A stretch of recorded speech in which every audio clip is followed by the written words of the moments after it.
প্রিয় গাইজ দেখতেছেন আমরা আসছি আসলে দেখেন এই যে ধানের ক্ষেত। এবার দেন ধান কিচ্ছুই ধান হয় নাই। এবার আঙ্গরে জামালপুর সদরের ধান সব এই যে কারেন্ট পোকা করে একটা পোকার নামাইছে। এই পোকায় দেখেন কি করছে, এর মধ্যে আবার ধরছে এন্দুরে। এই বাংলাদেশের মধ্যে আনা ফসলগুলো উঠে পড়তেছে। এবার তো মানুষের এই দেশের মধ্যে হাহাকার বাজবো খানা নিয়ে। আর ধানটা দেখাও দিচ্ছেন সুন্দর করে, দেখেন ধানটা যেভাবে খরচ করা হয়েছে ওইভাবে আসলে ধানটা হয় নাই। দেখাও দিচ্ছেন সুন্দর করে ক্ষেতটা দেখাও, লাইট বাড়াও, আপনারা দেখেন, আপনাদের দেখাইতাছি। দেখেন ধান, এই যে ধান, এই যে যেভাবে খরচ করা হয়েছে আসলে এই কৃষকের লস এবার।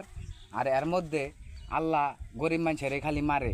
এই বড় বড় রাজীব কুস্টার চলে, ট্রাক চলে, তারপরে ট্রেন চলে, তারপরে মোটর সাইকেল যাবে, আবি যাবি দামি দামি গাড়ি চলতেছে।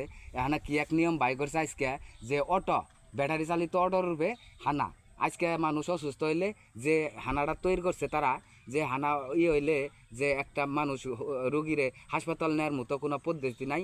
কি দেওয়া যাবো, কী করবো, হাহাকার। ব্যাটারি চালিত তো গরিব অসহায় মানুষগুলা যারা দিন কামাই করে দিন আনে দিন খা, বউ পোলাপান নিয়ে সুস্থ থাকে ভালো থাকে, তাদের কামাই রুজি বদ্ধ করে আজকে কর্মসূচি দিয়েছে যে ব্যাটারি চালিত গাড়ি এই চলবে না, গাড়ি কালার করতে হবো, গাড়ি লাইসেন্স করতে হবে, এই সেই তালবাহানা করতেছে। আসলে আমরা গরিব মানুষ, অসহায় মানুষ, আমাদের কর্মের ফয়সলাটা আগে করা উচিত, তারপরে আমনে করে সিদ্ধান্তটা সবাই নেওয়া উচিত। তাই জন্য অটো চালিত, ব্যাটারি চালিত যে সমস্ত গাড়ি আছে, আমি তা করে সুন্দর করে এই যানবাহন চলাচলের জন্য ভালো করে আপনাদের কাছে একটা পরামর্শ অনুরোধ করলাম। আপনারা ব্যাটারি চালিত গরিবের পেটে লাথি দেন না।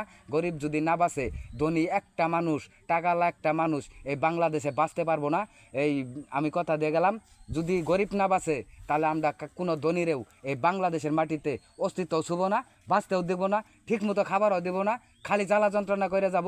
গরিবের পাশে দাঁড়ান, গরিবের অটো চালিত যে সমস্ত কৃষক কাজ মাছ আছে সব কিছুই আপনারা সব কিছুই অব্যাহত রাখেন। আর এই যে অটোর যে আজকে আঙ্গর জামালপুরের কর্মসূচির অটোগুলা যেভাবে বদ্ধ করা হয়েছে, অটো চালানো নিষেধ, এই অটোগুলো বাস্তবায়ন করে দেন, চালু করে দেন। আপনারা যেটা খুশি ওইটা করেন, কিন্তু কোনো মানুষ গরিবের পেটে লাথি দেন না, করজোর অনুরোধ করলাম। আমি পানু চ্যানেলটা দেখবেন, সাবস্ক্রাইব করবেন, লাইক করবেন, শেয়ার করবেন। সবাই সুস্থ থাকবেন, ভালো থাকবেন। আল্লাহ হাফেজ।